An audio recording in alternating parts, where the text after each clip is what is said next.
Meanwhile, let's move you to Seoul now. We're looking at live pictures out of South Korea as voting gets underway for a presidential election. A lot certainly at stake here, given months of political turbulence there in the country.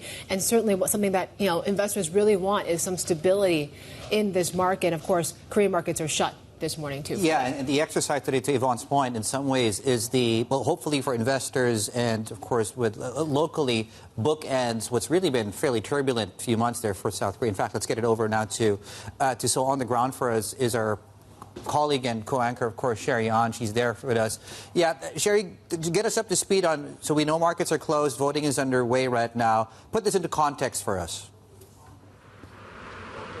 Yeah, voters heading to the polls until tonight, 8 p.m. local time. But you guys said it, Korean assets have rallied ahead of this vote. And is that optimism that finally we're going to see an end to 6 months of political turmoil, 3 acting presidents that this country has gone through? I'm here in Yeouido Central, Seoul. Behind me, the National Assembly. Remember, this was ground zero back in December when lawmakers were rushing in, trying to get into the building, struggling with police officers, trying to hold that emergency vote to lift the martial law that was declared by ousted President Yoon Suk-yeol. We have now seen 30,000 police officers just across polling stations nationwide. The political drama has been high here in South Korea. We have seen political protesters, really supporters even of President Yoon Suk-yeol, protesting in front of the headquarters of the Democratic Party front-runner leading candidate Lee Jae-myung. Of course, that's to my left, about a couple of blocks away. So now finally that's coming to an end.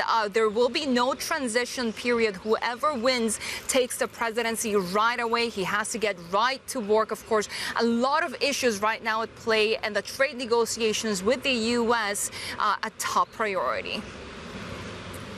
Yeah.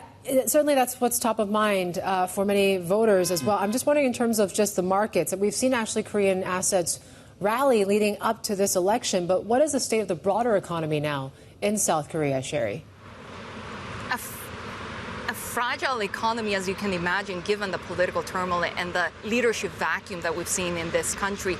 We have seen the Bank of Korea cut rates last week and downgrade the growth forecast for this year to 1.8% to 0.8% from more than 1% just in February. And the fact that we're seeing exports now stalling, we're talking about a contraction for the latest data in May. We are seeing, of course, the trade negotiations ongoing with South Korea, but without a clear president, that has really looked very difficult for South Korean policymakers. So the frontrunner Lee Jae-myung of the Democratic Party has pledged that trade negotiations with the U.S. would be his top priority in the first 100 days of office. But at the same time, he has a very nuanced approach to the U.S., where he wants a solid alliance with Washington, but he does not want necessarily a quick agreement. His rival Kim Moon-soo of the ruling People Power Party wants a strong alliance with the U.S., with Japan as well.